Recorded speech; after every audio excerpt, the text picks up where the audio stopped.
Welcome to another episode of Sips and Screams, where twin sister horror movie fanatics sip themed cocktails and discuss our favorites in the genre. Today, we are going back to 1989 to the absolutely iconic Pet Sematary. This is, of course, based on the 1983 book by Stephen King, screenplay written by Stephen King and directed by Mary Lambert. She actually directed a Madonna video. That was one of her first credits. This one introduced us to one of the scariest child villains ever, made us forever terrified of scalpels, made us question ever living in a house by a highway, and of course, taught us that sometimes dead is better. It's better. I'm Ashley, and of course, joining me today, as always, is my twin sister, Allie. Allie, what's up? It's episode 12. And I know. Happy It's New the new Year. year. I know. Happy New Year. I am so excited that Pet Sematary is our first episode of 2025. You've been waiting for this. You know I've been waiting for this. I mean, I basically made this, any mention of this movie, a drinking game for those of you who've listened to first few episodes. So you've manifested I've been waiting. this. I have. I encourage this is my moment. I encourage you all to go listen to episodes 1 through 11 and count how many times Allie mentions Pet Sematary. It's fun. a lot. You will get drunk if you make it into a drinking game. Absolutely. And you're welcome also, because enjoy those drinks, you know? And you know, it only took us 12 episodes to get to Pet Sematary. So welcome to the first episode of 2025. We're going to do it. We're going to do it right. Tonight's the night. As always, you can follow us on YouTube, Instagram, TikTok. Our handle is at Sips and Screams Pod. You can also email us at sipsandscreams.podcast@gmail.com. And we are everywhere where you get your podcasts. And if you do listen, would absolutely love it if you could leave us a rating and a review. Okay, it is time. It is, Allie, say it. I know, the first one of 2025. It is 2025's very first killer cocktail time. That's right. And you know what? Dry January, no more. Not tonight. Not tonight, everybody. Yeah. We are starting the year off strong, I think, especially for you and I, Ash. And I will say it is not a cocktail per se tonight, but it is a classic. It is a great one. And wait for it because it will make sense. We are drinking. Will it? It will. It's a bit of a stretch. We're going to make it work tonight. It is, everybody, white wine tonight. White wine we night. are drinking white wine. We haven't done this before. We haven't. This is the first time. Specifically, it is a New Zealand Sauvignon Blanc. Always. We have different kinds. So I am drinking the classic Kim Crawford. And Ash, what do you have over there? I have a Whitehaven. Whitehaven. Oh, also amazing. Also just a classic, delicious, crisp, just tart. New Zealand Sauv Blanc. It's dry, it's tart, it's grassy. It's like the best. I mean, our favorite wine. I mean, both Ash and I love New Zealand Sauv Blancs. So we're going to pour a little bit of this. And again, our first time doing mine might be pre-poured, to be honest. Yeah, mine. So, okay. I'm going to pour a little on camera. It's definitely a little pre-poured. Yeah. But it'll be fun. This is one of our favorite drinks. So very excited to enjoy this and dig. You know what, Allie? This is as white as Gage's hair. Yeah. It's as white as the look on Rachel's face when she visited Zelda in the back room. So that's what we're going for today. Exactly. That's why we're having white wine tonight. Cheers. Cheers. I mean, there's not much better. Delightful, delicious, crisp. I love it. And as always, we are dressed for the occasion, kind of. We're wearing gray. I am. Wait, why are we wearing gray, Al? You told me to wear gray, and I'm like, I know. Why? I know. Why? We took some liberties, I think, with the cocktails tonight and with the attire, but Ash, we are wearing gray in honor of a very important character in this movie. Gage? All right? Not Gage. Church the cat. Winston Churchill, the cat. Right. I didn't understand why we were wearing gray. I thought it was because of Rachel's pantsuits. Are you serious? No, I literally. It was like, I don't know why. We're wearing gray because Church is a gray cat, not a black cat. Oh, Church. As a lot of evil cats are portrayed as black cats, but Church is a gray cat. Church is more innocent, if you will. All right. It is time for Sips and Synopsis. And Allie, as always, take it away and tell us about the plot of Pet Sematary. Yeah, this is, as we said, I've been waiting for this one. So I'm very excited to get into it. We are going back, wait for it, Ash, like 35 years. 35. Yeah, 35, 36-ish. 1989. We're going back to 1989. Like, it was a while ago. It's 36 now because it's 2025. I guess it is. Yeah. That's crazy. Depending when it came out. But also Taylor Swift's birth year. Yes. Of those course. 50s. Of course. Yes. gotta give a shout out to that. Yeah, we do. Drink for that, actually. Happy birthday, Taylor Swift. But this movie's great. I mean, as you said, right? Based off of a 1983 novel by Stephen King. Did you read it? I have not read it. Have you read the novel? No, but I know a lot about it. I'll talk to you all about it later when we get to alternate endings. I know a lot about this book. Yeah, I'm excited to kind of talk about the differences, right? But this was the very first adaptation. There was the 1989 movie, which is that like cult classic movie that like, we grew up on. But then there was a 2019, and then there was the sequel, and then the 2019 reimagining, if you will. Yeah, remake. Yeah, so I think... Yeah, but we're talking about the original, the OG Pet Sematary in 1989. I know. It's definitely the best one. I got to say, I was very excited about this rewatch. I don't know about you. I was so excited. I think this movie is absolutely iconic. It was always on cable growing up, right? It was. This movie was always on cable. They cut out a lot of the good parts, to be honest. Okay, to that point, though, Ash, it always been on cable, because one of the very first things when I was rewatching it this week that I noticed, I was like, from the get-go, they show you the cemetery, right? I mean, I think they start out right away with the cemetery and hearing the children's voices of people burying their pets there. And I gotta say, from that very first scene, I was like, this is really giving made for TV movie vibes. Al, literally, I had this written down. No, I you said, do not. Yes, I do. I said the font of this movie in the shop font is like giving Lifetime movie. Like it looks like a TV. I have that written down as well. Yeah. It is absolutely looks made for TV. At the beginning, it changes. At the beginning, it changes. The opening sequence. Okay, so listeners, let us know. Did you also agree with that? Or is this looks just like a Lifetime movie? Some twin manifestation. Like, I don't know. But I have that written down. Opens in the cemetery. It looks like a TV movie. But we are...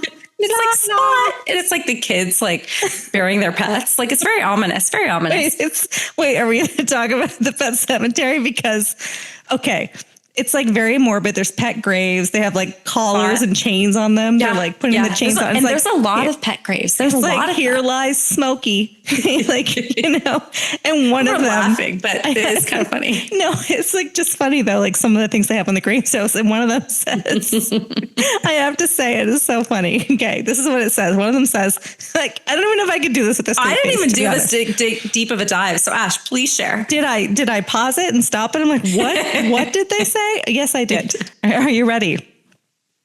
I think so. Brace yourself. Let's do Brace this. yourself, everybody. Okay. Here we go. This is what it said on the gravestone. Goodbye, Biffer. Hell of a sniffer. Until he died, he made us richer. Oh. And that was it. Just a nice little poem for Biffer. So do you, so it's shy. I mean, I like the rhyming, you know, that's pretty good. Do you, and then the hell of a, you know what I mean? Like, was it written like hell of a, like HELLUVA? Like a well, okay. I didn't look that closely. It might've been. Oh, okay. It might've been. I think it was separate words though. But in any case, you know, they were creative in their gravestone text that they put on these. And that's the opening of the movie. I encourage you to stop actually and look I didn't see at the openings. It's very good. Yeah. Thank you, Ash, for like, you're welcome. You know, pointing us in that direction. I did not. That's great. So we've got that opening scene, which we said is, you know, kind of iconic, again, TV movie. But we are then introduced to the Creed family. We've got Dr. Lewis Creed, Rachel Creed, the two children, Gage. I mean, you know. Yeah, the little boy, the little blonde-haired boy, and Ellie Creed, and little Church Creed. So, you know, little Ellie, the little girl, has a cat named Church, who was named after Winston Churchill. They call him Church for short. He's this cute little gray cat, you know, very friendly. Cute. Yeah, super cute, super friendly at the beginning of the movie. But he obviously plays a very prominent role. I think you could argue that he was cute the whole way through. In Pet Sematary. Yeah. Okay, you know what? Yeah, we'll get into that when we talk about his transition, if you will. Yeah. I'm a cat person. I have 2 cats at home. Ash is a dog person. Allie, myself, I'm a cat person. So again, maybe I love cats. My current husband's allergic, so I can't have them. Yeah, right. That's true. But I true. do love cats. I love your cats. Yeah. Yeah. Current husband on my end, very much cat person. Very much so. So yeah. And I feel like all the cats we get just become his cats. So, introduced to the Creed family, we learned that they are moving into this new house in kind of like remote farmhouse? Maine. Yeah, farmhouse in like the remote area of Maine. They've moved here from Chicago. Dr. Lewis Creed came. He's going to be the doctor now, I guess, at the local hospital there. But it's this kind of really old timey farmhouse. It's in a remote area off of this highway, I guess. I'm going to call it a highway that just has tons of like 18-wheelers, like transports going down the road. At very high speeds. Very high speed. Okay. Basically all the time. Okay. So do you notice when they go to, he shows them the house and then the Dr. Lewis, he says to Rachel, like, what do you think? And she's like, it's beautiful. So she's never seen this house. Oh my God. I thought the same thing. So he just, I guess, okay. I think he went there. He's like, yeah. He's like, this is it. This is where I'm going to take my family. This isn't creepy at all. He didn't see a truck going down the road because they were like going down every 5 minutes. It's very surprising. Yeah. Maybe the tire swing. Like before, I know that time, but this is before like Zillow times. It's not like he was like online in 1989 and like looking at the stuff online, Still, this is like a huge house and you're moving your family like not across the country, but a few states. Chicago. Yeah, Chicago. Yeah. That tire swing that was like very conveniently placed right next to the highway, like a horrible place for a tire swing. It was. What I loved about this, though, it's like because they go to the house and usually like it's a rundown old house. This one actually looks like it had been redone or painted or something. It didn't look that bad. Did it, Ash? I don't know. It had that like wraparound porch. I'm like, I'd live there, not by the highway. But I thought it was cute. Ash would love it. Would the fact that a pet cemetery existed beside it make you more want to live there? Like, would that add to the value for you? It would for me. It would for me. You. Okay. Yeah. It wouldn't deter me at all. I would. Okay. That's nothing for me. Yeah. Yeah. Okay. So for the very beginning, they really set the tone that this highway, I'm calling it a highway because it must be what it is. The trucks are going down it. Yeah. Is dangerous. And little Gage, as they go over, so you mentioned the tire swing, little Ellie is swinging on it. She falls. That's the diversion. She's the worst. Gage is like literally the cutest kid, right? Yeah. Like that Gage is the cutest super cute. kid He's ever. super cute. Ellie's really annoying. Yeah. And she like wants the attention. Anyway, she falls in the tire swing. She claims she's hurt. The parents go over there. They're tending to her. And little Gage is going out near the highway, right? I mean, he's about to get like run over by one of these trucks. And that's when the neighbor who lives in the house directly across the street, Judd Crandall, comes into the picture. So that's when we're introduced to him. So he's an older man who lives in the house across the street. Yeah, I guess. So. Yeah, I think from the book, he's supposed to be in his 80s. I think in this movie, he's more likely in his like 60s or something. Yeah. He, great name, the best voice. Come on. Judd Crandall. That voice is so That's iconic. Like a voiceover, like actor voice. It's like amazing. But he picks up little Gage and saves him from his impending demise. Yeah. I will drink on that. And the trucks just keep on coming.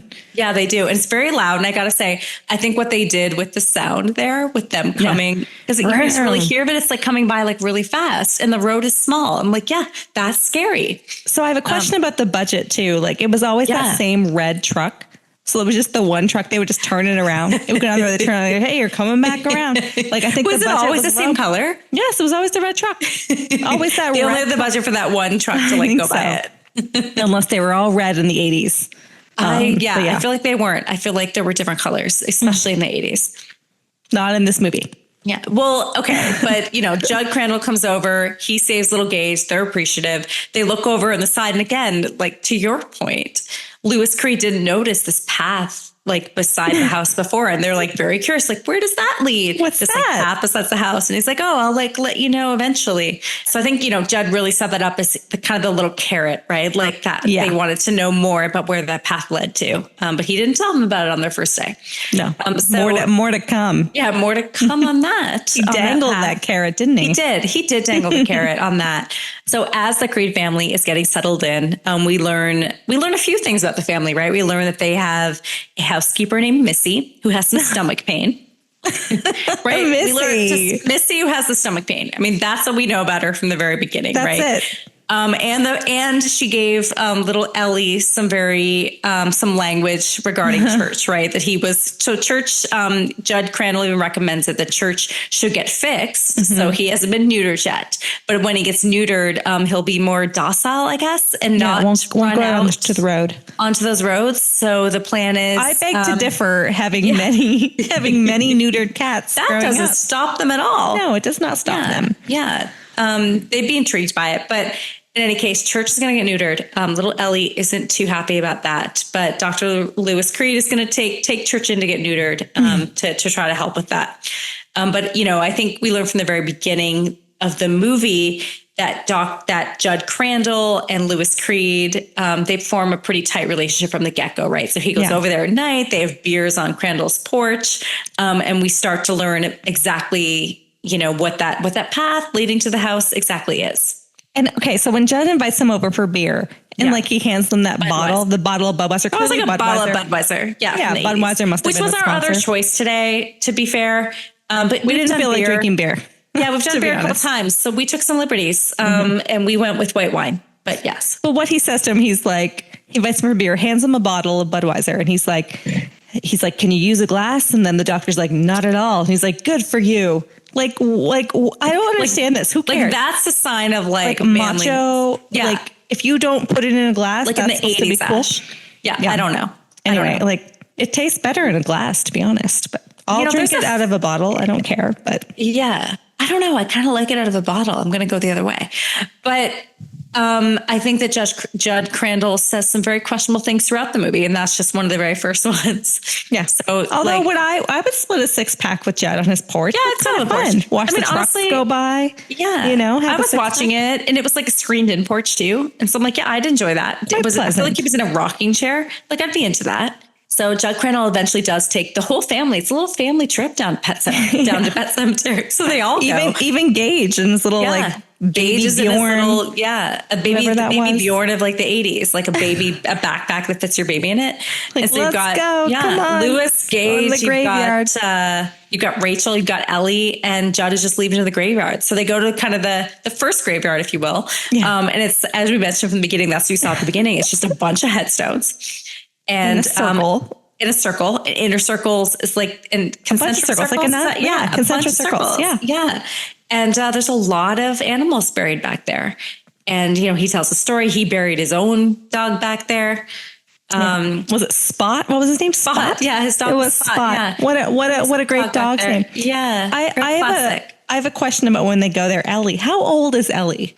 I need to know. I'm going to say like 8 years old, Ash. Okay. Because she looks at her mother when they enter the pet cemetery. And one of the biggest things about pet cemetery is that it's not spelled the regular way. It's spelled it's not. Sematr. That's right. Sorry, Tary. Yeah, Sematary. Yes. And then she looks up at the mother and she's like, what does it say, Mama? She's like, it says pet cemetery. I'm like, so you can't the same thing. Yeah, you can't. So you can't read that, or you're like 8 years old. Yeah, I'm saying sorry, that's a plot point. Again, I need to listeners, question. let us know what her age is. I feel like it's like 8. I mean, Gage is what, like 3, maybe? Well, the actor was 2.5, so yeah, I don't know. But he was walking, and he seemed more like cognizant, than like a 2.5-year-old.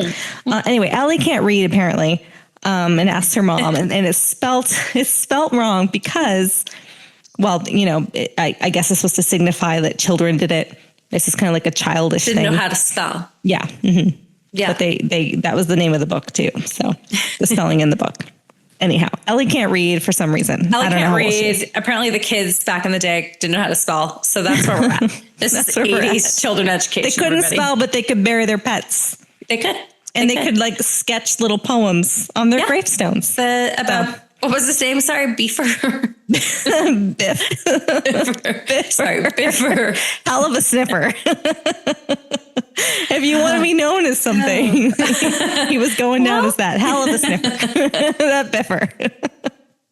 So we learned that, the children in the area would bury their pets in this pet cemetery that was misspelled. And so there were a lot of them there, right? And they would take them out there and they would bury them. Can I ask a question about this? Yeah. It was a very, very rural area. Yeah. Where were all these pets coming from? I agree. Like, because, in the whole movie, we only see kind of those two houses. Yeah. Where the hell else? I don't know, Ash. Like in the like over time.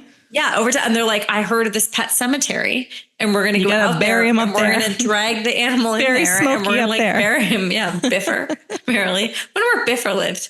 You know, I don't know. He might have been being a at hell of the a house. sniffer.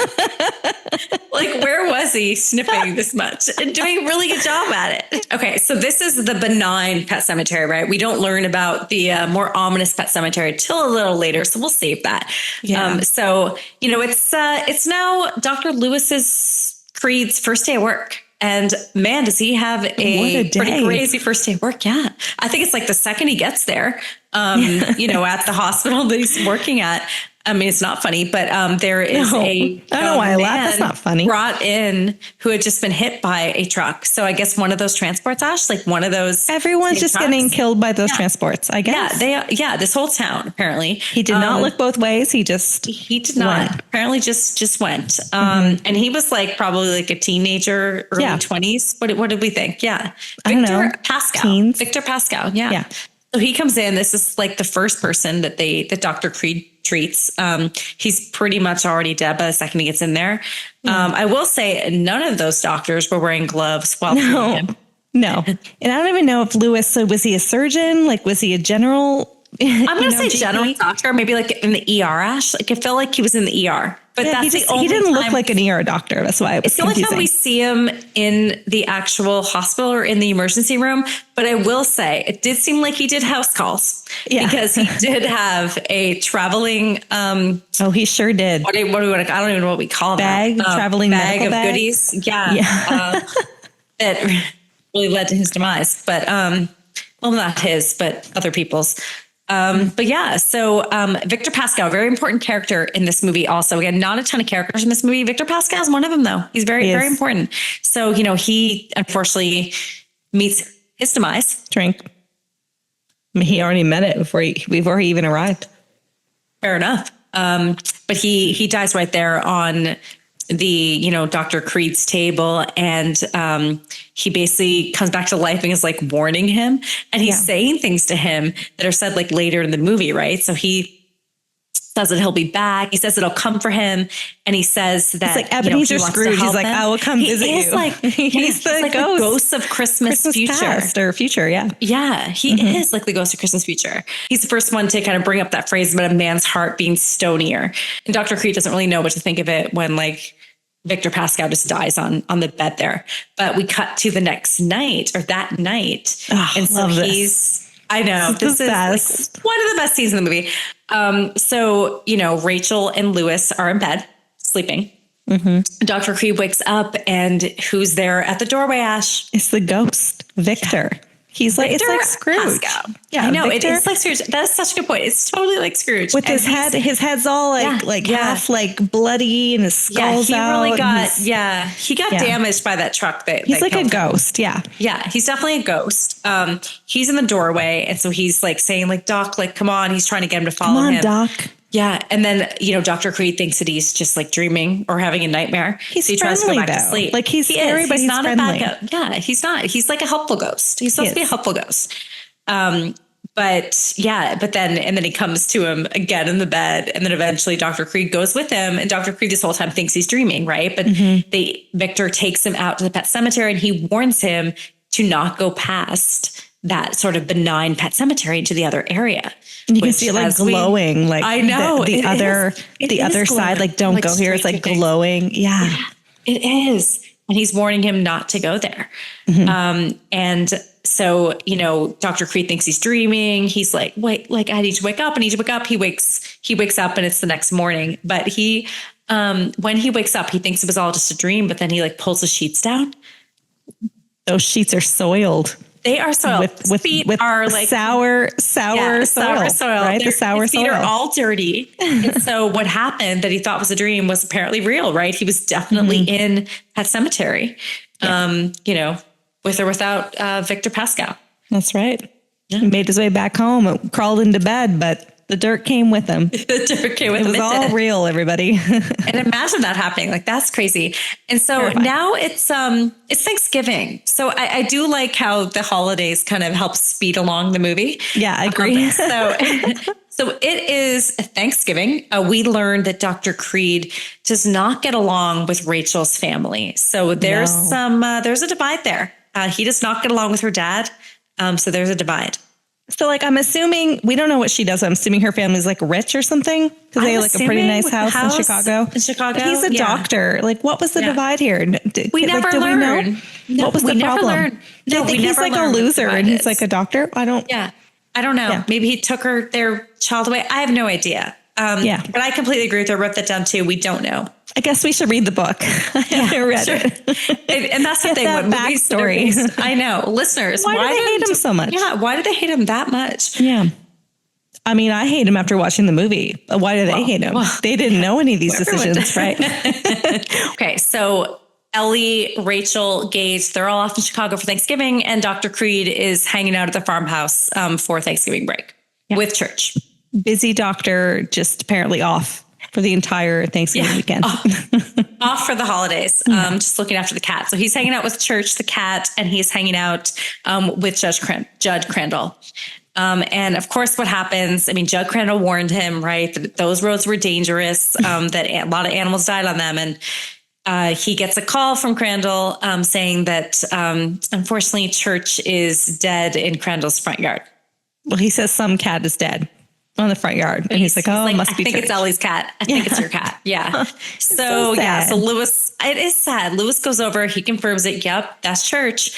And you know, Crandall doesn't just let Lewis Creed take him back. Crandall lets him know that the benign pet cemetery isn't all there is. No. That there is actually a Micmac burial ground beyond Pet Cemetery where he can bury Church and, you know, Church will come back to life. Like, how would anyone ever expect that? And so you're just going going along for the ride. So they go on this hour-long journey out to Pet Cemetery and beyond. He's like, just any day now, we're going to get there. Yeah. They were there was passage of time, It was light. Hours. Yeah, it was light when they left, and it is very dark when they get there. And then he's digging. So once they finally get there, and they basically climbing a mountain through crazy terrain. Trained to get there. And they get there. And then he's like, you have to dig your own. So then Crandall brought the shovel, I guess. So then he digs this hole out there in the ominous Pet Cemetery. Through the rock. I don't know how. Yeah, through the rocks. But he's digging it for quite some time. Yeah. And when he actually puts the cat in, it's pretty it's pretty shallow. So as they're finishing, as Lewis is finishing up and burying Church in that Indian burial ground, Judd Crandall says the same thing to him, right? He says that men's hearts are stonier. And it's the same phrase. Yeah, that phrase. It's the same phrase that Victor Pascal said to him. So kind of red flags go off and you kind of see it in his face, right? That he's heard it before from a dead man. So that phrase is kind of an important one of the movie as well. And what does it mean? We can dig into what that means later. I think it's an odd phrase personally. But it's very odd. I mean, this movie is very sexist, right? We never know what that's what I was going to say. None of the women have agency. No. I have no idea. The phrase itself is sexist. It's a men's heart is stonier. So they're just tougher. They don't feel. Because I would say this dude went crazy with grief. So I would say the opposite. I don't think he had a heart of stone at all. The doctor, he was, very affected by the death of his. Well, I'm not going to spoil it because you're going to talk about it. Yeah. His family members, let's say that. His family members, exactly. And it starts off with the dead cat. So Church is buried. They go back. Lewis goes back and is living his life, his bachelor life, I guess, in his farmhouse, not working, while Rachel and the kids are at Thanksgiving with the family. So this whole time, right, Lewis is being dragged out there by Crandall. He doesn't really know what's going on. He knows it's an Indian burial ground. And we learned that in the past, they had buried animals there and they did so. And then they would come back to life. So that's what he's doing. He's bringing them up there. Yeah. I'm okay. And they're going to bury these animals and then they're going to come back to life. But what he doesn't tell him, right, is that these animals come back, but not in the same form. No. Right. Effectively as zombies. And so, they bury this cat, they go back, doing their thing. And the next day, Lewis is out in the garage and who's in the garage? But little Church. It's back. Church is resurrected with the glowiest eyes I've ever seen. Just like, yeah, with the glowy his fur eyes. is like more standing on its edge, and he was a really sweet cat before this. He was like kind of bloody and like disheveled. That was my question too. Like, because he obviously got hit by a truck. Like, does that all go away, or is that all still there? It clearly we know stayed. he smells. What do you? Church smells bad. That's a great quote. Church is decaying. No, they keep. I think they keep their scars based on some of the things I've seen. I think they keep them based on. But like, wouldn't you? Okay, but if like your cat came back and he stole all the scars, like, wouldn't you be like wondering what was happening? I would definitely wonder what's happening. Yeah. I would definitely be like, it's weird. But yeah, I mean, maybe Ellie didn't notice because she couldn't read, right? She couldn't read Pet Sematary. So yeah. I'm not trying to dump on her, but not trying to, but like, we can make some parallels, I think. All right. So Church is back. Lewis saw him in the garage. He goes to Crandall and he mentions this. And then that's when he finds out that Crandall buried Spot, right? His former dog. There that we saw originally. Yeah, that we saw the grave. And then Spot came back, but Spot wasn't the same. Spot came back the very next day. Spot was evil. You thought he was a goner, but Spot came back. He couldn't stay away. Wish he had him. He came back. Yeah. Not the type of Spot you'd want to come back. Like a Cujo. Yeah, very Cujo-ish. Is Cujo a prequel to this? But yeah, shared universe. Yeah, shared universe for sure. Spot came back, and then it was so bad that he had to kill Spot one more time. Effectively, Judd's telling him that may be a possibility for him, right? He didn't think maybe the cat wouldn't be as bad, but like, damn, dude, that like dog your was. Your dog, the dog came back all crazy. And then Lewis asked the question I think that anyone would ask, right? He asked, and he's like, "Has anyone ever buried a person there?" And Judd says, "Of course not." You know what? Yeah, Judd looks like he's lying. All right, so now Missy's back in the picture. She plays a pretty small role in the movie, and yet a prominent one. Not a lot of screen time, but a lot of stomach pain. A lot of stomach pain. Yeah, we do know she has that. Dr. Creed offered to help her. She's like, it comes and goes. But there's just like a really brief scene where Missy leaves a suicide note. Saying that it's the cancer. And she kills herself. She hangs herself in a basement. Is it their basement? Yes, it's their basement. Okay. No, it's their basement. She hangs herself. She runs down to that basement. She will just know. She's like, I know it's cancer. I'm sure of it. Runs down and kills herself in such a fury. You're like, wow. Like it was quite disturbing. And it's interesting because as a kid, I remember watching it and thinking it was like such a big plot point, but rewatching it, I'm like, I barely remember Missy. Like I don't even know the point. It was all about death. Well, it sets up the whole conversation about death with Rachel, right? So I guess that's the point of it. And it also it's all leading to Zelda. It is. Come on. This whole movie's leading to Zelda. But it does allow for a very great cameo by Stephen King. He was the minister at Missy's funeral. Yeah. So he's up there. He's the minister at the funeral. They're all there at it, except for Rachel, right? So we learn that she has some issues with this, and so she's not there. Yeah. But what are her issues? What could they be, Al? So we learn when he goes back. What could have happened to her as a child? We learned that Rachel had a sister. Rachel had a sister named Zelda. Oh my God. Yeah, Zelda. I think Zelda's traumatized an entire generation. Yeah. Yeah, we're all traumatized by Zelda. Yeah, Rachel's sister Zelda, her older sister Zelda, had spinal meningitis when she was younger. And so she was effectively on her deathbed, very distorted. Her spine was not operating properly. And so she had like dementia. She was just acting out like crazy. Well, she was in pain. She was spinal meningitis. Listen, I have sympathy for Zelda. I'm just saying those scenes of her in the back room. I'm like, dear God, they left her in the back room and she was just like suffering. It was horrible. Yeah. And the parents left Rachel alone with her sister Zelda to take care of her. And that's when Zelda died.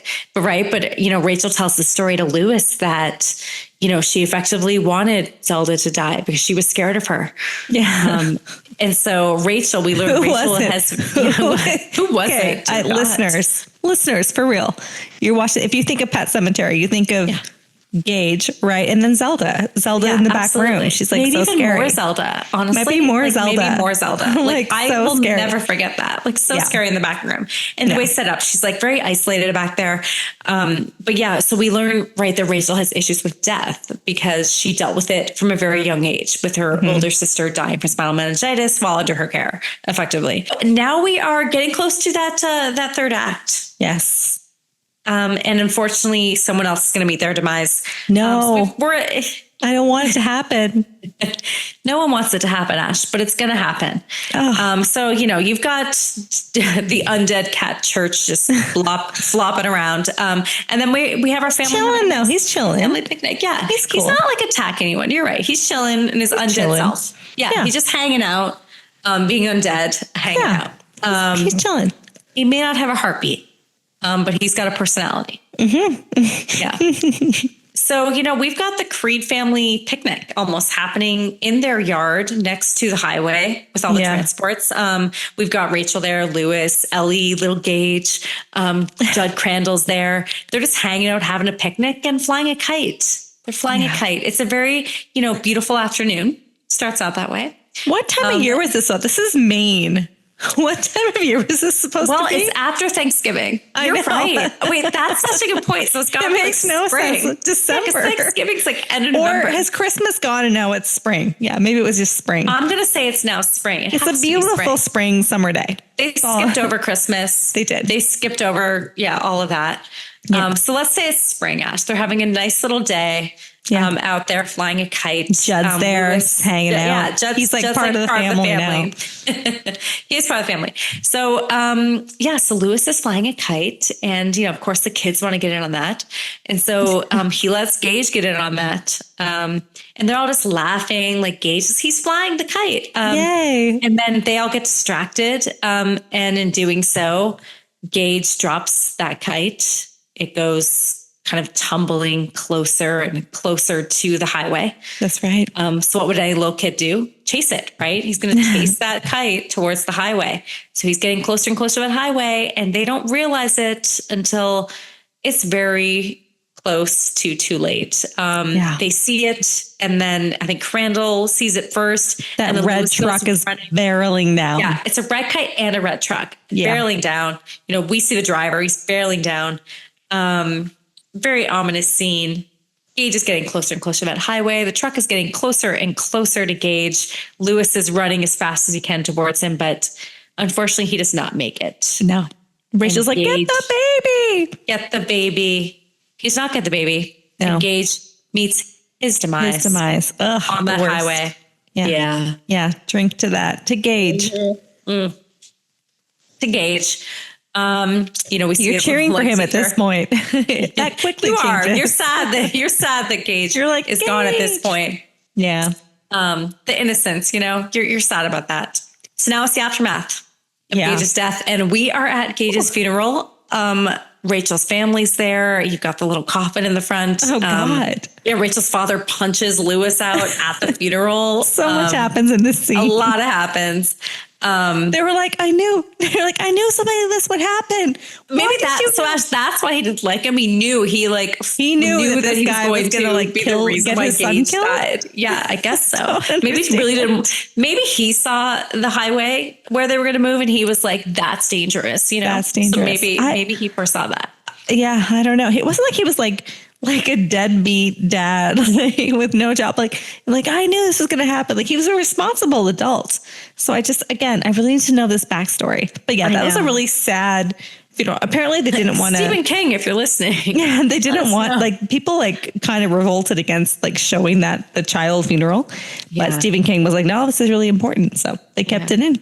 And I agree with him on that, though. I think it is important. And there were some more graphic scenes in the novel that were depicted, right? Definitely. So we just see his little hand, when they get in the fight and the coffin gets knocked off, we just see Gage's little hand, and that's it. They never show us his face or his body. Yeah. So in the aftermath of Gage's death, Rachel and Ellie go back to Chicago, with her parents. It seems like the plan would be that they're going to move from the farmhouse. They're finally kind of taking that seriously, I guess. I think that's a great place raise children or animals. Louis is kind of left alone in the house, right? And he's very distraught. He thinks that he is responsible for Gage's death. I mean, like he kind of is. He's not wrong. You were. Yeah, he was. And, Crandall, I guess, is trying to reassure him that he's not or whatever, but they get into the conversation again about burying, whether someone's buried a human body there, back at the more ominous part of Pet Sematary. And we learned that someone actually did back in the day. Like Timmy Bateman. Timmy Bateman. And like the father, he was coming up from the war and he died and the father buried him back there. And Timmy did not come back as regular Timmy. Timmy came back as Zombie Timmy. That's right. And they eventually had to kill him. And so it was actually, we learned that it was Judd Crandall that set the house on fire, killing him and his father. Right. And so Judd Crandall has a lot of history with Pet Sematary, not only with burying animals there, but with burying humans there. Yeah. But that story's not enough to deter Louis. He's pretty committed. He's gonna go dig up his dead son, Gage. I mean, he's grieving. He is grieving. But he goes to the graveyard and he waits for some time. And then he digs up his son and he takes him to the bad part of Pet Sematary and he buries him. He is very good at digging graves. Digging up graves. Well, he's an expert at this point. I mean, he's done so good at it. Yeah. He's like maniacal, right? Like you watch this, you're like, this guy, he's like, the cops come.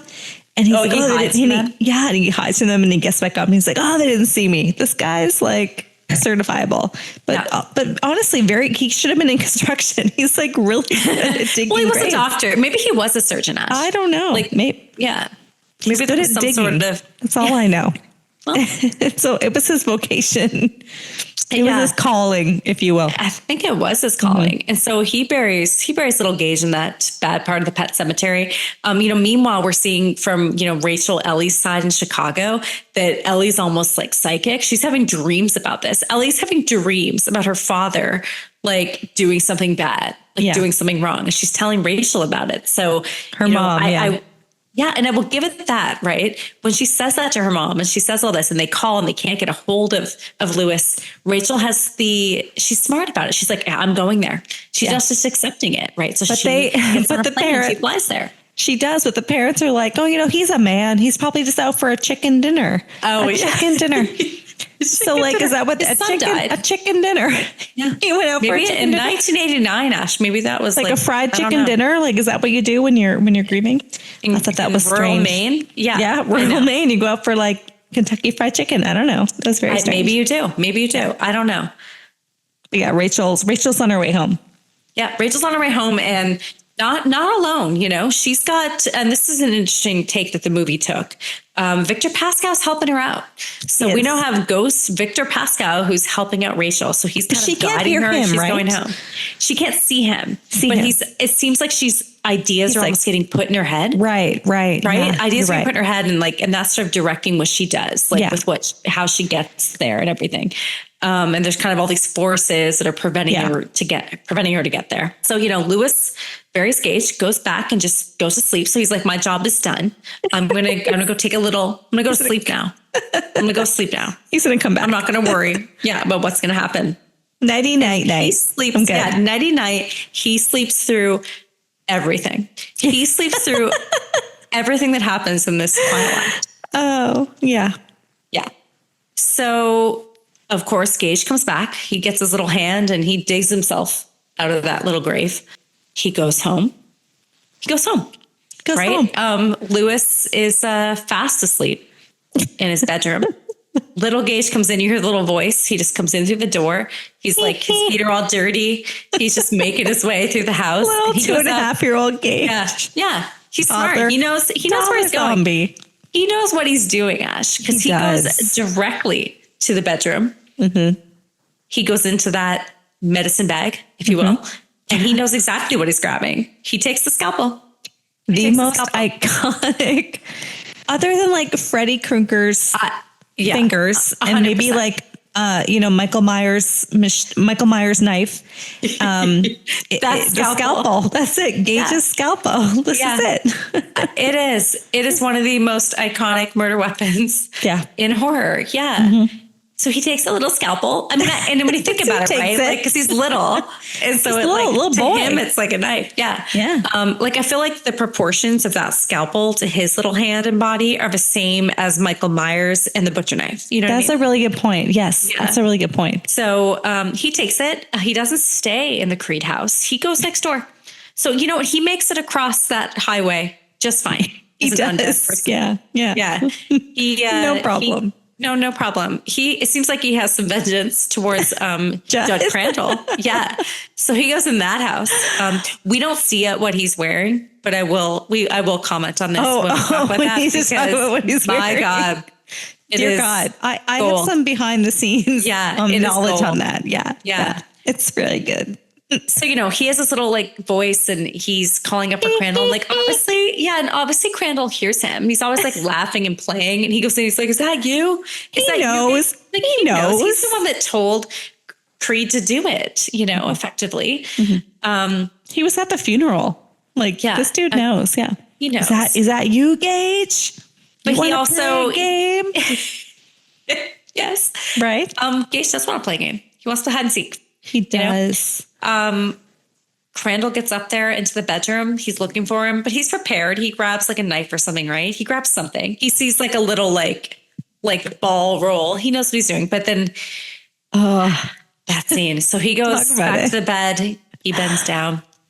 He goes to look under the bed. Mm-hmm.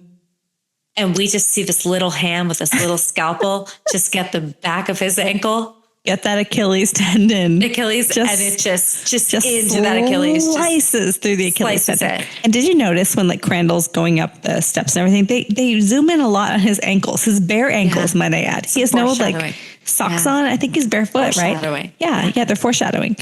So when Gage really digs in with that scalpel on the Achilles tendon, it is very, very effective. Yeah. I'm not sure if that is a horror movie scene that sticks with you, I'll say. Every time I go by a bed, you're like, oh my God, there's is there something under there that's going to get my Achilles? That was very, very effective. For life. Absolutely. Yeah. I always think about it. That's why I wear socks around the house. I'm like, nope. Not tonight. I mean, that's smart ass. Yeah, not tonight, Satan. So he gets the Achilles and then he gets him across the neck. And Judd Crandall meets his demise. His little Gage. Drink. Finally, though, I don't feel that bad about Judd, to be honest. I don't think anyone does. Meanwhile, Rachel makes her way home. Rachel makes her way home and she goes home, and she does not go up to see sleeping Lewis, who's just sleeping through all of this, by the way. Yeah. Why did she immediately go to Judd's house, though? Because she sees the little footsteps. Oh, okay. Yeah. So she gets home and she sees the little footsteps and she's like, what the hell? My undead son? Gage? Yeah. Why would she think that? You're totally right, though. That's a really good point. Yeah. But she even has her luggage with her and she goes over to Crandall's house, goes in, obviously sees that things are kind of messed up. And she hears a moaning sound from up in the bedroom or something. Yeah. She's effectively hearing Zelda, right? That's in her mind is what she's hearing up there. But she goes upstairs. She even sees Zelda. And Zelda's this monster character was saying she's going to twist her back. Right? But effectively it's not. Yeah. Spinal meningitis. I know. But it's not Zelda. It's not Zelda. No. It's her undead baby Gage. That's correct. And Gage, at this point, we see what he's wearing in his face. Gage is wearing a blue velvet dress. Yeah, a dress. A blue velvet dress, a top hat, and a walking stick. A cane. Yeah, a tap dancing cane. That's correct. Yeah. And it's the same outfit that was in the pictures at her parents' house. Well, okay, not the exact same outfit, but I have more information on that later. Okay, we'll get into that. Yeah. Why, the significance of the outfit. But little blonde 2.5-year-old Gage wearing this outfit, walking towards his mother. I burst out laughing. He's like, it's one of the funniest scenes. Top hat with the dress. Yeah. It's amazing. It's amazing. I feel like the top hat in other Stephen King adaptations are because of that. So Gage is coming towards her in that movie and he's like, I brought you something, mommy. And then Gage kills his mommy. Yeah. He's always Gage is, laughing. Gage is bad. Yeah. I mean, the laughing's funny. And at this point, Lewis finally wakes up. So at this point, Lewis has had enough sleep. He wakes up. He sees the little footsteps. He sees that someone has gotten into his little medicine bag. Yeah. And he follows those footsteps over to Crandall's house. And he sees a lot. He sees a lot. Yeah. He goes up into that bedroom. Yeah. He sees that Crandall's dead. He opens the attic, or the attic opens on its own, and Rachel's body comes down. So he sees that she is dead. And his little son Gage is there, being all creepy and crazy, saying he wants to play with him and everything. I want to play with you. Right? That phone call is so good. I know. It's so good. Gage can use the phone, by the way. Now he can use the phone. So 2.5-year-old Gage. 2.5-year-old, he can use the phone now. Undead Gage gained some intelligence, honestly. He did. Yeah. Maybe some life experience, Yeah.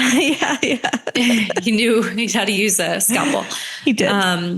But yeah, so, Lewis is anticipating that there's something up with Gage. And he brings a syringe, he brings a syringe full of morphine. He uses it first on the cat, which I don't even want to talk about that scene. Yeah. And then he saves a little for Gage, and he does eventually use it on his son. And that scene, so he puts that morphine syringe into Gage. And Gage is walking away, kind of stunned. And he's like, not fair. And then he just falls down, and it is funny. When you watch the movie, it is funny. I can envision the theater at the time clapping, finally that little devil's dead. Yes. But it is. He's like, no fair. It's really funny. It's so funny. I love that scene, honestly. Yeah, and I forgot about it. You watch it. I'm like, oh, that was amazing. So good. So Lewis pulls a Crandall, and he sets the whole house on fire. But not before removing Rachel's body and burying Rachel's body. He never learns, in the ominous pet cemetery. Yeah. And the movie ends with Rachel coming back, into that kitchen of their house. They share an embrace. An embrace. I mean, he's playing solitaire. Yeah, she's like, hello, darling. Makeout session. Making out with his zombie wife. Who's just oozing blood stuff from her face. And then, it kind of ends with maybe she killed him. Well, she grabs the knife, and I'm assuming that she then stabs him with it. But and that's Pet Sematary. Allie, that was an amazing Simpsons synopsis. Thank you so much for taking us through that very intricate plot, actually, for Pet Sematary. Yeah, right? And I wanted to talk about a little bit of little nuggets, kind of behind the scenes things that we kind of researched on Pet Sematary. And the first is that, I have to talk about Zelda, right? Yeah. The star of the movie, right? I think so. Well, her and Gage, Ash. I mean, it's a toss-up. Yes. Actually, listeners, who do you think's the star of the movie, Zelda or Gage? Yeah. Which one? Let us know. Okay. Yeah. Did you know Zelda was not played by a woman, was actually played by a man? Did you know this? I did know this. Andrew Hubastak.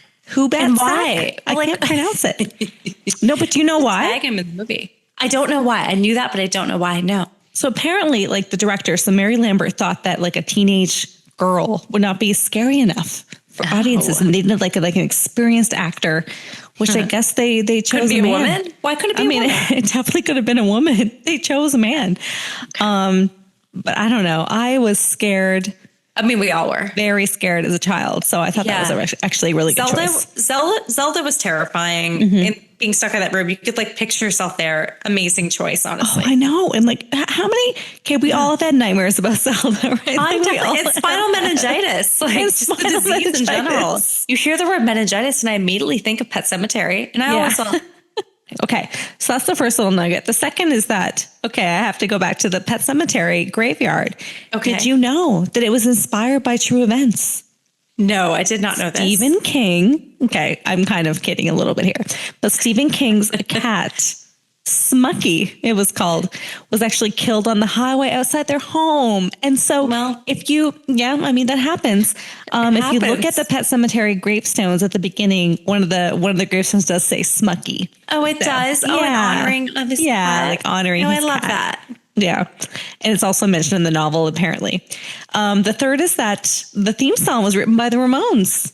Which, I didn't know that. Yeah, No. very iconic. Yeah. And I guess they wrote it in like 24 hours, Pet Sematary, and the lyrics are great. And we have to talk about Gage, right? Yeah. This kid. Yeah.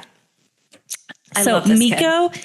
So this kid, so usually they, when you cast younger actors, typically, and this is topical for us, typically you have to cast twins because they have like rules, right, for kids acting, and you can only have them for so many hours. So typically they cast twins, but for this one they didn't. They just cast the one actor because he was so good. 2.5 years old. This kid was named Miko Hughes, which is the kid that plays Gage, and so good. Come on, right? Amazing. This kid. And I forgot, and I was like, oh, do they actually show his face like at the end scenes? And they do. Yeah. His facial expressions when good. he's like being all evil, and then when he walks away, he's like, not fair. Like gold. Absolutely, he should have been nominated for some like things. I mean, I think now he would be. He was so young, and he's horror movie royalty. I have to say this. Do you know what else he was in? No. Okay, so he was Dylan in Wes Craven's New Nightmare, which was in 1994. So that was like the remake. No. He was Heather Langenkamp's son, Dylan. Yeah. And they made even like a sequel that was like Dylan's New Nightmare or something. My mind was like, wait, how could that be? But yeah, that movie was filmed just a few years after this. Yeah, like 5 years later. Yeah. Oh, I love it. Yeah. So I didn't know that, Ash. And he was in like Full House and some other things. But he was like very popular, but like honestly, like the cutest kid ever, the little blonde kid. Really cute. And they have all these stills of him on the internet. You can see him like holding like the Pet Sematary book, and like the kid doesn't know what's going on.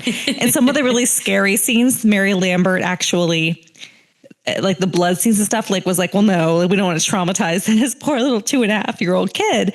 So they would use puppets apparently in some of them, and not actually. Yeah. It wasn't actually Gage the whole time, but. I guess that's some of the decisions that they made. But yeah, still like an excellent cast. Probably the best child acting I've seen. I think so. Like ahead of, because even like when you think of like The Shining, right? Like he wasn't that young. Like this kid was so 2.5. young. I can't even like fathom, like so good. Did you know Ellie though? She was played by twins.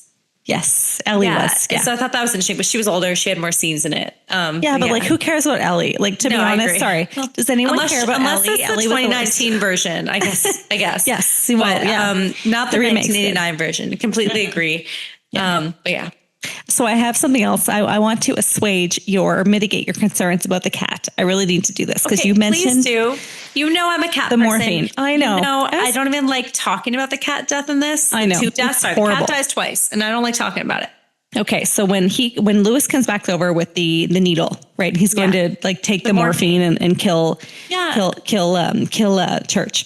So apparently it was rigged. Don't worry about it. It was rigged. The cat was actually sedated by a vet before they did any of that, and the needle didn't actually go into the cat. So you were okay. But it was a real cat. It was a real cat at that point. No. Excuse me, Al, the cat was real the entire time. This is a real, like, trained cat. Like how? So the cat, harm. Like what he was like hissing at him, like in the bathtub, and all of that was real. Apparently it was like a trained, like real cat. And they didn't use any special effects. This was 1989, no CGI or anything like that. He didn't like Lewis. He didn't like Lewis, but they had like a special light on the camera and it would reflect on the retina of the cat. And that's why the eyes would glow. But don't worry, the cat was sedated, but recovered and no harm was caused to the cat. Just anyone listening, the cat's okay. Church is okay. Okay. And I know we talk about Rachel and her sister, Zelda, because like, what? Oh my goodness. Like such a huge plot point. But I have to talk about that painting. You talked about it earlier and I said I would have more information on this. Okay. That creepy ass painting in Rachel's parents' house. I have information on this. Okay. So it was this creepy kid. It's very prominent in the cinematography when she's talking on the phone, trying to get a hold of her husband. Yes. It's this creepy kid dressed up and the cat. Well, apparently this was the thing to do back in the day when like way back in the day when children would die very early, infants would die early, and they had no pictures of them. So this is so disturbing. I'm sorry I have to even like say this on the podcast. Them. Yep, they paint them.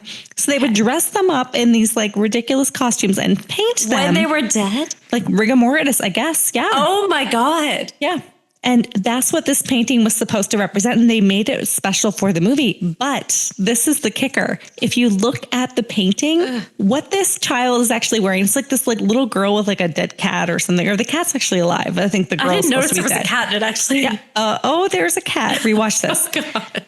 Do you know what she's wearing? The dress that she's wearing? It's the dress that Zelda wears. That green dress that Zelda wears. It is not the outfit. It's not blue. Isn't it blue? Nope. No, it is green. It is the exact dress that Zelda wears, that green dress, that puffy green dress. But yes, Gage wears something similar. It's like this weird, like blue velvet dress like with the top hat. It's like a blue nightgown with the top. But the baby has the top hat on, right? Yeah, the baby is and really a dressed walking up. Stick. Okay. Oh, Gage is like dressed up to the nines, like totally dressed up. His hair is parted. Yeah, He's like it's something else. Yeah, gentleman. Yeah, it's ridiculous. Like a gentleman entertainer. I don't know what this is supposed to be, but yeah. So apparently, and you cannot miss this painting. Like rewatch it. You cannot miss this painting at Rachel's parents' house. Like it's very prominent. But apparently that was the thing they used to do. So how creepy. I'm glad we moved on from that. Yeah, I was going to say, glad that's no longer a tradition. Yeah. All that being said, creepy child paintings, kind of here for it though. Yeah. Yeah, it's not bad. Yeah, it's not bad. Like, do you have them in your house right now? If not, you're like, I'm gonna. I don't. Some. But like, would I get that one from Pet Sematary? Like maybe and put it up in the house. Yeah, absolutely. Okay, well, everybody, here's a birthday Christmas gift. You can get Allie. Get her that creepy painting from I want Pet that Sematary. Painting. That's what she's gonna hang it in a prominent location too. Don't worry. All right, now it's finally time for Screamometer. Okay. I'm so excited for this. Allie, what do you give this one? What is your Screamometer rating for Pet Sematary? Yeah. And I'll say I hadn't done the rewatch on this in quite some time. Mm-hmm. So I rewatched it a couple nights ago. I'm going to say it. It tracks. It holds up. Damn, does Pet Sematary hold up for me? I honestly loved it from beginning to end. Mm-hmm. I think there are some legitimate scares in it. I'm going to go ahead and give the Screamometer for this movie a 7 out of 10. Oh my goodness. I'm going to give that a little clap. Al. Yeah. This is 7. Everybody, listeners, this is the first time we've ever agreed. Agreed. Well, besides Paranormal Activity, agreed on a movie. Never agreed. I gave it a 7 out of 10. 7 out of 10. Yeah. The Zelda scenes. It's actually scary. Yeah. It's actually really, really good. Scenes. Yeah, it is. It's good. Fine family fun. Maybe not family, but it's really, really good. Get the families together, guys. Watch this movie. Kids die, animals die. Yeah, it's a good family watch. I've never read the book. I obviously should read the book. It is such a good horror movie. Absolutely fantastic. Yeah. One of the best got all out the there. elements. Yeah. It's the reason why I constantly talk about it on the podcast, Ash. And I feel like it redeemed me. It did. Our rewatch redeemed me and why I've been mentioning it since the beginning. So, you know what's interesting too? Because I forgot that Gage doesn't really die till almost the third act, right? The third act. Yeah. Yeah. And that whole, the entire movie is just, it flows. It's really quick. It's scary the whole time. Quick. It's kind of funny too. It's just a really good horror movie. This movie holds up.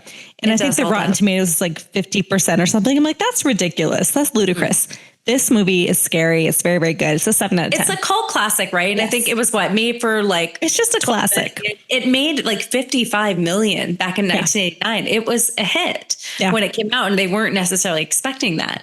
Yeah. They made a sequel and stuff. So I think, it's audiences responded to it and I think people like it. Yeah. It's so good. A great, absolutely amazing screenplay and just an amazing movie. Agreed. All right, now it is time for Sip and Tell, where we discuss our personal experiences related to the content of Pet Sematary. I'm so excited. Just because we have a shared history. Okay. I know. And I'm going to... Do you want to tell it or do you want me to tell it? Ash, why don't you lead it off? But listeners, we basically lived it. I'm going to preface it with that. I'm going to take a drink. Ash, you take it away. Okay. All right. I need to set you up for this. Okay. watching this movie as a kid was very, you identified with it because we basically lived in a rural area. Again, if you listen to our podcast, we grew up in Miramichi, New Brunswick, but like kind of off like an old highway. And it was just like that, like a 2-lane highway. Yeah. Transport trucks would go up and down that highway all the time. And how many pets did we lose to that highway? Like 7? Unfortunately, a lot of pets growing up. Yes. A lot of pets. We lived Pet Cemetery in more ways than one. We did. But that's not even it. That's not even the kicker. Here's the kicker. It's not. So if you listen to our podcast, you know that like our family was very invested in horror movies. We definitely grew up with horror movies. Absolutely. But not only that, we had, get ready for this, a pet cemetery. We did. In our backyard. We had one. And I would say we probably had at least 5 to 6 pets buried in this pet cemetery. That's right. Of many different types of pets, by the way. Cats. We had at least 2 dogs, maybe 3 in there. What else? What else? A turtle. We had a hamster buried back there. We had a bunch of things. Ash, we buried a turtle back there? Yes, a turtle and at least one hamster, maybe a budgie bird. Like this is what definitely we a had. budgie bird. We're not laughing because it was sad at the time. We're laughing because it's true. When you list it off, and let me paint the picture for everybody. It wasn't like in our backyard yard. We were surrounded by woods. It was like in the wooded area at the back of our yard. I just don't want people to think that like you walked out that back patio and like it was just gravestones, It wasn't like an Indian burial ground and like with the concentric circles in our backyard, but it was at the back of our yard in the woods. Yeah, it was pretty close. There were gravestones. There were gravestones that we put up in the backyard. Ash, let me ask this question. Do you remember, did it exist before Pet Cemetery? Like, did it pre-exist Pet Cemetery or did we create it after we watched that movie in 1989? This is interesting. We need one of those. I feel like it was post. I think you and I were inspired by Pet Cemetery. I think you might be right. We're like, we need to put these pets somewhere. Did we want to bring them back to life? I mean, listen, I feel like I also struggle with the death of pets when I was younger. And I remember because we did live on like a rural area next to a highway. And like, we did have a lot of pets that died. Like not gonna sugarcoat that. Yeah, we had a lot of pets that got hit by transports and were unfortunately unalived. And maybe I feel like we might've inspired it and wanted to like, but we kept it going there and we did keep it going for many, many years. Yeah. This is very disturbing. It's still there. So it's still there. When our mom listens to this podcast, Mom, is that still there? Still there. Dear God, have any of them come back? Let us know. All right, now it is time for Sips and Scares, where we discuss these scariest moments of Pet Cemetery.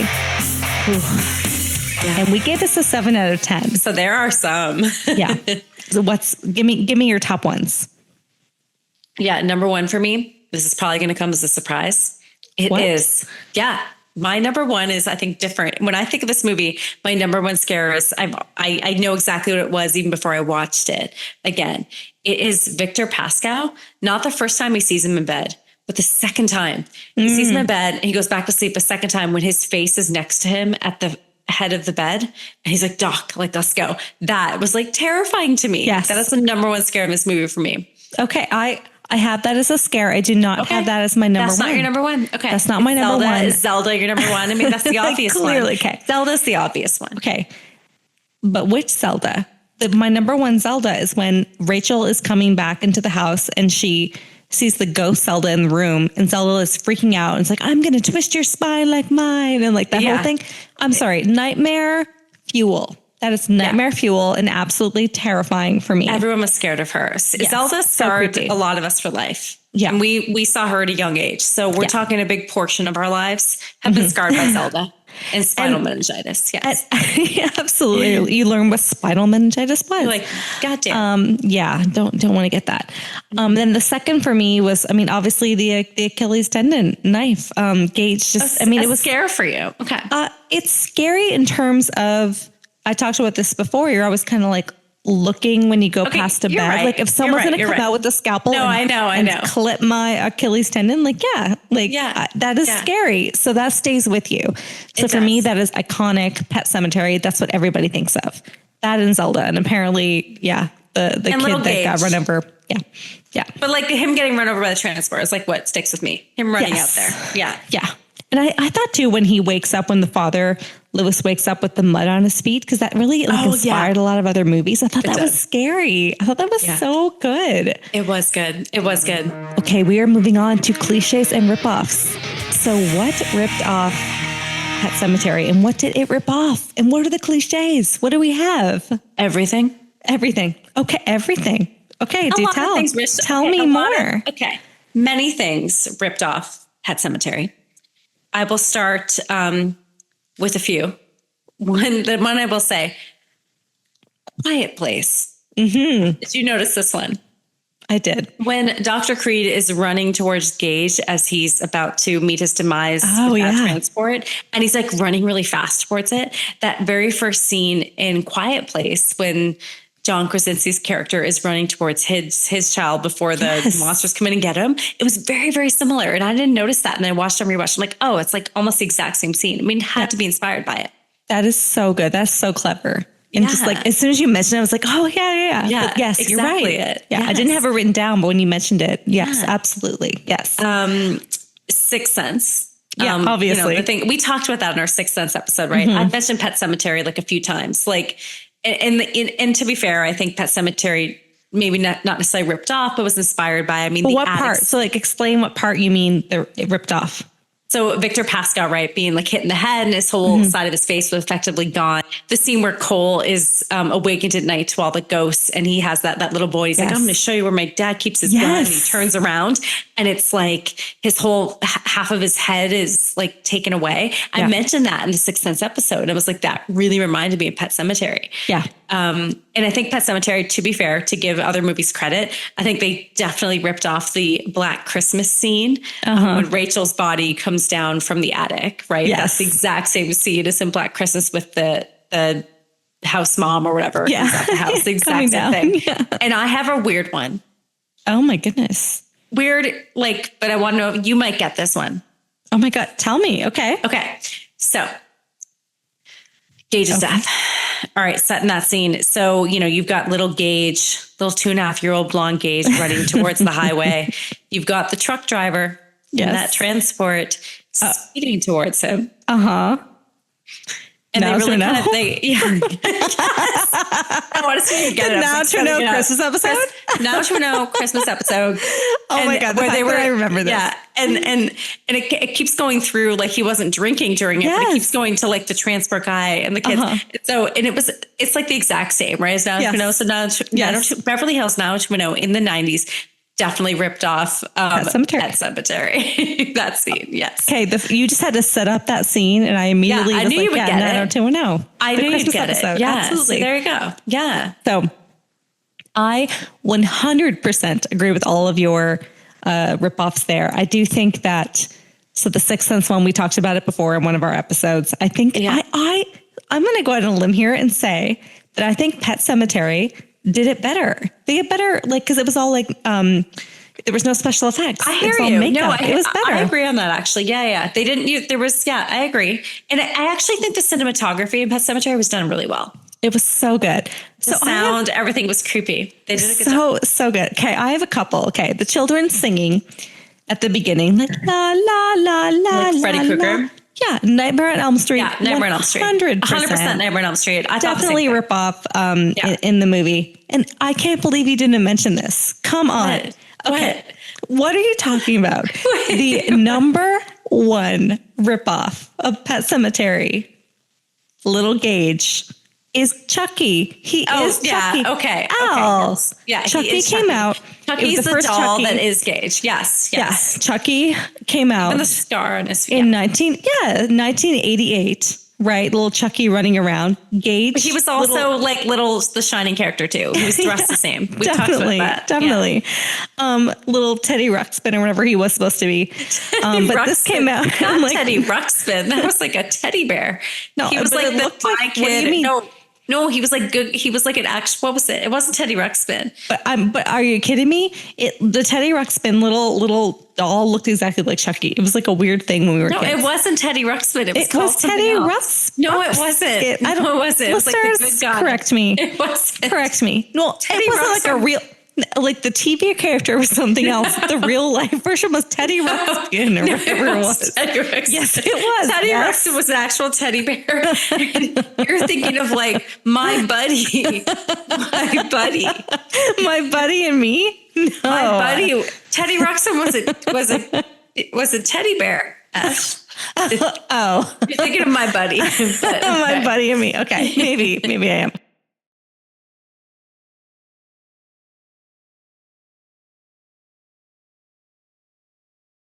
And I think the final one for me, just like in terms of like the patriarch going crazy, right? Amityville. Oh, yeah. Right. So the patriarch goes crazy. It was kind of like slowly. I don't know if it's that slowly. Once the kid dies, like losing his mind and like killing everybody or trying to like wreak havoc. Amityville. So I definitely think that was one of the ripoffs. And little Ellie was basically the little kid from The Shining. Yeah. Oh, yes. She was like psychic. Like that was very similar. That's a good one. That's such a good one. Okay, it is time for alternate endings. Drum roll. Yeah, I'm like trying to do it, but I'm I'm excited for this. Okay, all right. I always feel like bad when I have to give like bad news. There none?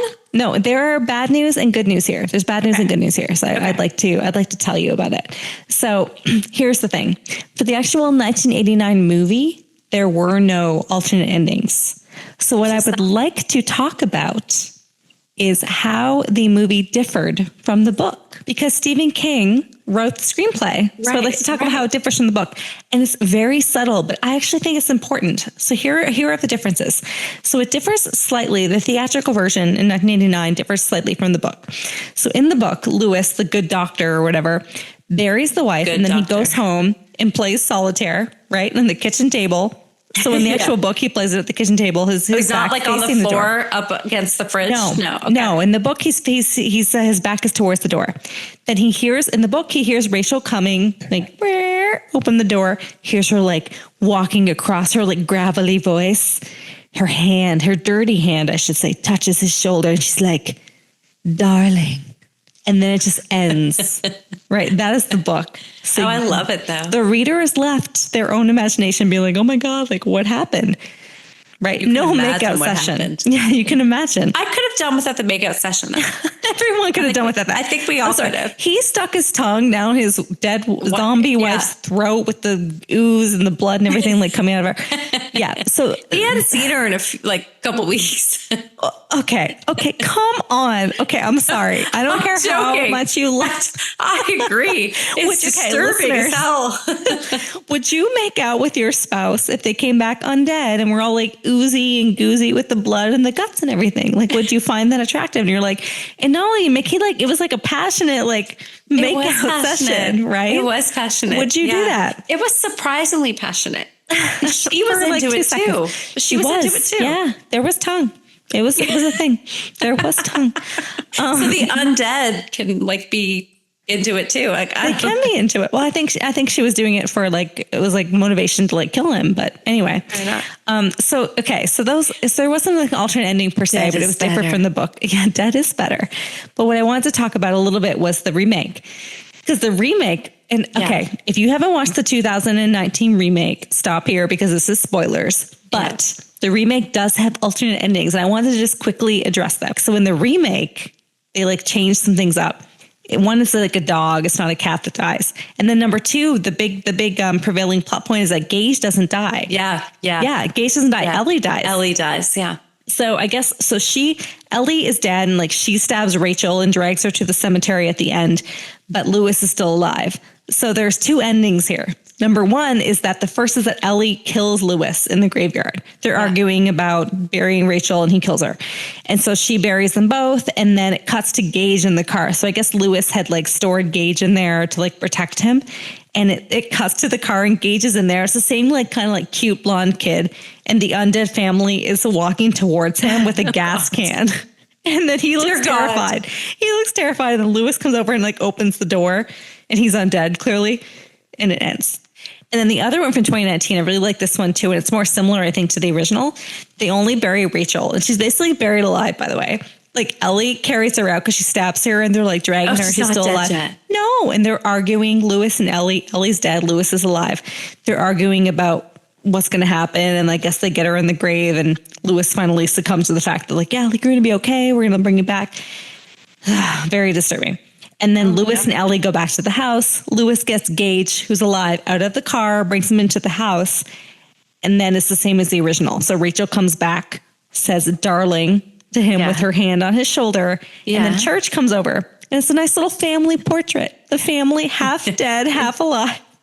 And Church, like, but wait, Church is the dog in this one, or is Church is the cat? In this one, sorry, Church is the cat in this particular ending. So they had a dog and a cat. Okay. Church comes over and it's just this little like family reunion and Gage looks like terrified and he's like, ooh, and then it just like pans out. Oh and that was the alternate ending. I actually kind of like that as an ending, honestly. Like so creepy. Yeah. And Lewis just looks like, I don't know, like just out of it as clearly he would be. But see, we never got to see Undead Lewis in the original. No. I did read that Stephen King liked the 2019 version. Yeah. He liked what they did with it. He consulted on it, right? Yeah. Which I find so interesting because we need to watch it. I've never watched it. For me, I'm like, no, I want the original. I've seen it. I thought I saw it. I thought we went to the theater and saw it, like her husband and I, but I don't think so actually. So Ash, let's rewatch it. I might watch it tonight. Not gonna lie, I might finish this podcast and go watch the 2019. Let's get into Cemetery. All right, now it is time for the villain. All right. Yes. I feel like I know what you're going to say. Yeah. Who is the villain of the original Pet Sematary? Who is it, Al? The villain of the original Pet Sematary is no one other than Judd Crandall. Absolutely. Judd Crandall is the villain. He introduces Lewis and the entire family, not only to Pet Sematary, but to let's call it the ominous Pet Sematary. Yeah, he introduced the family to it. He's really responsible for all of it. Like, yeah, he saved Gage at the beginning, but he's responsible for everything else. Judd Crandall, 100% the villain in this movie. Yeah. No, I 100% agree. I have that written down. I'm like, he started it all. Yeah. He's the one that instigated Lewis into doing all of the deeds that he did. Yeah. He actually lied to him about people not being buried there and all of that. He could have told him. Yeah. Yeah. And like, why did he have to butt his nose into their business? He didn't have to do anything. He wasn't forthcoming with like what happens when you put the animal in there in his dog's spot. Like, the only good thing he did, I guess, was warn them about the transports. But still. Even that, I 100% agree. Judd's the villain. Lewis also sucked, though. Sorry, the good doctor. I'm not saying Lewis was good, but Judd didn't show his wife the house. He was just like digging up graves, left, right, and center. He bought a house on the side of the highway with young kids, and he was a doctor. Like, I feel like he made some bad decisions. So he also was not an innocent. Not an innocent. I'm not saying he was. Okay. Question for you: is there any way Rachel was the villain? I don't think Rachel. No, I do not think Rachel was the villain. Although she just seemed to like blame a lot of stuff on her husband. Like, you weren't watching the kids, and she could have watched the kids. Yeah, and what about Zelda? Is she the reason Zelda died? Like, she wanted her to die. Like, I don't know. That is very good. She did say that. I'm not blaming it on Rachel, but I'm just saying. She was happy. She's like, she was happy. She was dead. And she like didn't feed her, and she didn't save Zelda when she was choking. So I would save you. I don't think he has spinal meningitis. I would save you as well. Yeah. And so I think there's a universe where Rachel's the villain of this movie. Okay. I honestly didn't have that written down, but I agree. Yeah, she was very cruel to her sister. She was. Yeah. Yeah, that was not great. Yeah. But you know who never would be for me in my heart? Never. Victor Pascal. Yeah, Victor Pascal was the hero. He was an angel. He was a little angel. The hero. Yes. Like, he looked creepy, but that wasn't, he wasn't, it wasn't his fault. He was good. Yeah. He was definitely trying to help everyone. He was. He like warned them. You know who else? Church. Church was never the villain in my book. Church was never the villain. And then the final villain for me, man, we have a lot of villains. Ellie. She was an attention-seeking child. I think, was the reason why Gage ran out into the road, because she wanted to fly the kite. So she also was partly to blame. I had that too. Mm-hmm. Like, literally, Ash, I have everyone written down. I'm like, the villain. I'm like all of them. Who do you blame the most? The only one I don't blame is Church. No, I agree. Yeah, Church wasn't innocent. Okay, now it is time for Sips and Simmering Questions, where we answer questions from our listeners sent in on various social media accounts. And we have some really good ones tonight. People were, I think, really excited about us doing Pet Sematary. They voted us actually to do Pet Sematary for a Stephen King horror movie podcast. And we have some good ones, and I wanna shout out the first one from Michael Myers. Michael Myers, we love you. You're the best. And he says, love this one. Okay, you ready, Al? I'm ready. Okay. Would you Pet Sematary your twin? I know. It's such a good question. Thank you, Michael Myers. I thought about it. Thought a lot about this question. 100% I'd Pet Sematary you. Yeah. I've thought about this. And I understand that when you Pet Sematary someone, and yes, we're making that a verb. It's a verb. That there is he made it a verb. 100% chance, that they'll come back not themselves or evil or whatever. Right. I'd be willing to take that chance with you, Ash. I would. Because I think if you die, I bury you. I'd still want you like in my life, So I would I'd bury you in that ominous, pet cemetery. And if you came back evil and like you were going to kill me, whatever, then you kill me and then we're just both dead. I'm okay with that. Dead. Yeah. So I'd Pet Sematary you. Absolutely. Would you? You'd Pet Sematary me. I would 100% Pet Sematary you. Like zero questions asked. He asked that. I'm like, of course. I think the same as you. Like, we'll just be like zombies, like roaming the earth. Like, that sounds I'm okay with that. Yeah. I'm okay with that. 100%. But also I have another thought. I think that there might be like a threshold, you know what I mean? Like you're only going to turn as evil as you already kind of were. So like if you're church, like what about church? Church wasn't that bad. Church was like pretty good. Church was chilling on the couch, just like being like he wasn't that bad. He wasn't like fair enough. People. Okay, that's a so great I do point, think Ash. that like you're only going to be like kind of bad, like, depending on how you were like as a human. And you're a great person, so I feel like you'd be just like kind of evil, but not that bad. Evil. Yeah, I'd be like, you'd be kind of fun. Like, you know what I mean? Like, let's go out. Yeah, let's go out drinking on Tuesday night. I'm like, okay, that's fine. Yeah, you know like what I mean? I'd be like a little bully, like a high school bully. Or something. Yeah. I think I might be like a little worse. Maybe like you want to change your answer.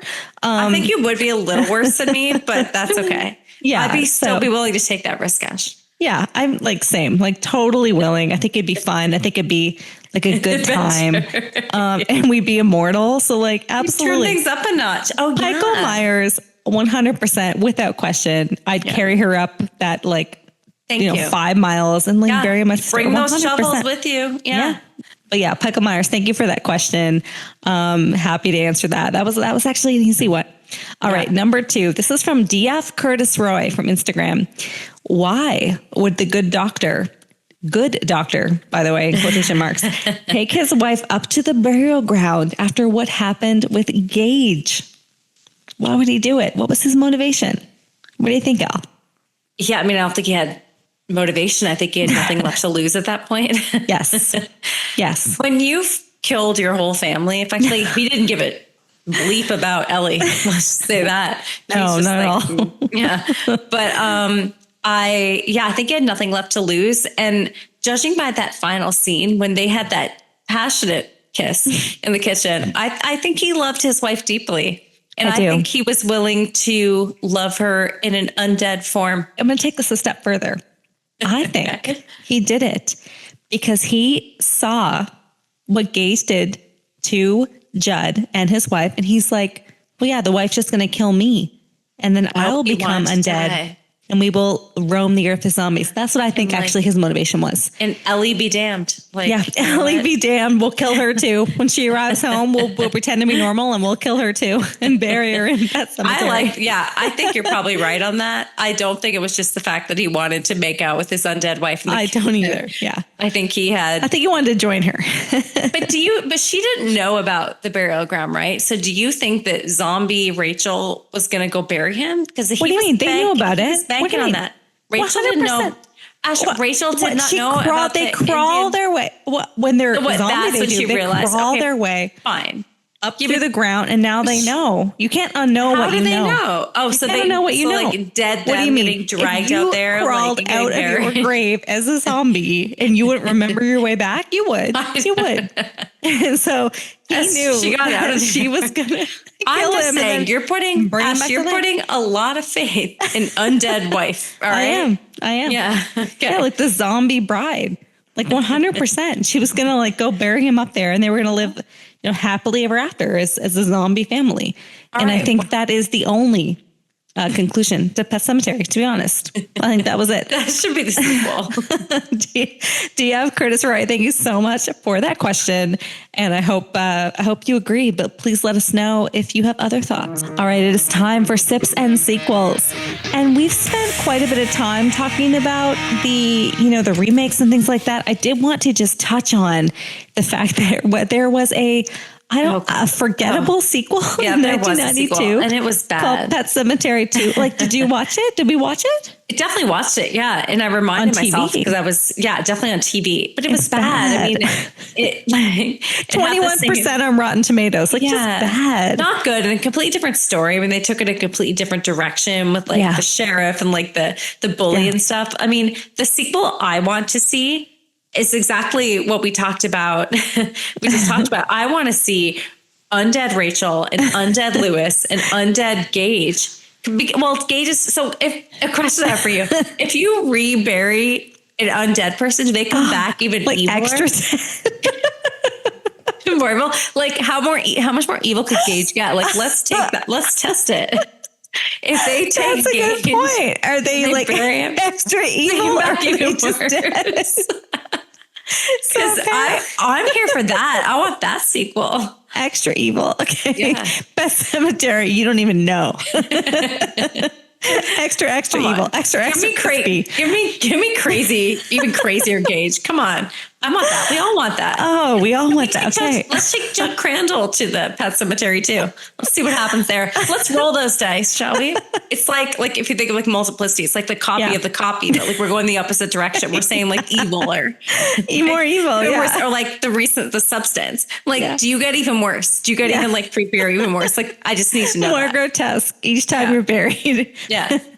You get stronger, but you're grosser. So I don't know. It's smellier. Yeah, way more smelly. You stink.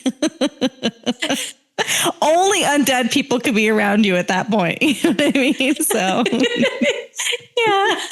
Stephen King, let's go. Well, that's going to do it for Sips and Screams episode 12, Pet Sematary. Thank you so much for joining us and listening today. Join us next time as we sip on more themed cocktails and discuss the good, the bad, and the truly terrifying of our favorite horror movies. Cheers. Cheers.